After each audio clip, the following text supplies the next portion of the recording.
I mean, you have all this kind of political sturm and drag right now over whether the platforms are too inherently conservative because they deplatformed Trump, or whether they were too inherently liberal, or whatever it is.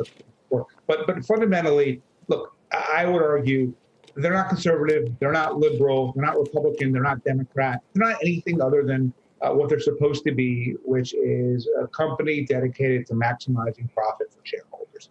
That's their job. That's what they do. Twitter and Instagram both benefited, and Facebook tremendously by having Donald Trump on their platform. You saw that because Twitter's market valuation dropped by $5 billion and they banned them. But there came a point where ultimately the heat was too much, and the pressure from advertisers and employees and customers got to a point where all of a sudden the business calculus changed, and that's all it ever was. It was only a business calculus to put him on the platform. It was only business calculus to take him off. Does the business calculus, though, now fall, the business value fall in the back of this decision, because it finally leads to regulation that has to force them to drastically change their business model?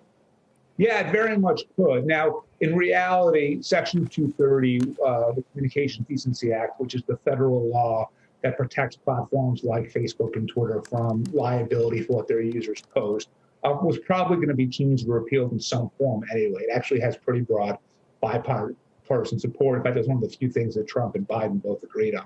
So their model was probably going to have to change regardless. But if there ever was anything kind of propping up Section 230's last legs, that came crumbling down on January 6th. And so, yeah, they're going to have to change their model. They're going to have more responsibility and liability, and that's going to make it harder to keep driving clicks. Your thesis is an interesting and fair one, but even if you accept it, it doesn't really tell us where we go from here, Bradley. Is it just that these sites are just going to allow open dialogue as long as the people are in power? How does that get resolved?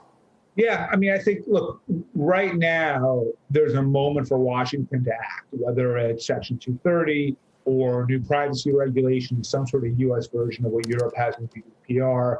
And that would dictate what happens here. But ultimately, if the government does not act, the market will go back to doing what it's supposed to do and what it does best, which is maximizing profit, which means that all of these companies will say, we are going to make the decision in each case that maximizes eyeballs and maximizes clicks.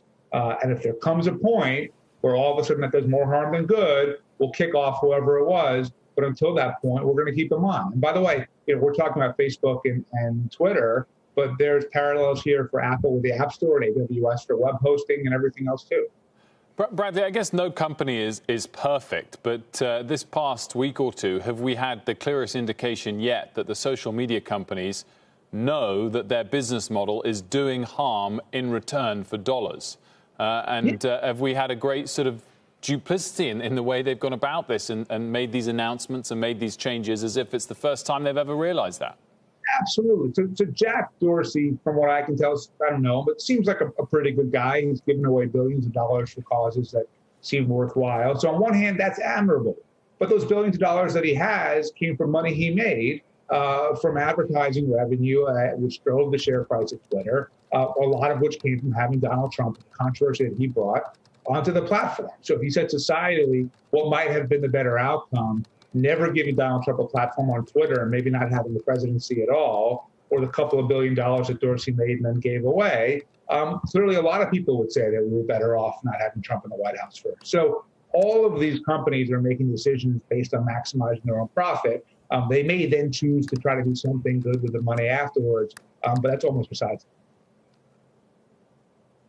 So did they make the wrong call? You mentioned the stock moves, but it's not like President Trump, no longer president, is going to be going away. It's not like QAnon isn't still, I mean, they got rid of it, but the reason it proliferated for so long is because it was good business for Facebook, as you said. Yeah, so by squashing users and purging, is that a bad call? No, they made the right call for the moment that they were in. And the reason they made the call, I highly doubt it was all of a sudden Mark Zuckerberg had a crisis of conscience. It's because enough advertisers called him and said, look, we're getting a lot of pressure. We're getting a lot of heat. We're not going to be able to stay on the platform if you don't do something about Trump. And once they got enough of those calls, they then made the decision. If at some point that starts to fade away and advertisers don't really care anymore, they could change it. And that's why Facebook and Instagram didn't give them a lifetime ban. They gave them effectively a couple of week ban. Shepard Smith here. Thanks for watching CNBC on YouTube.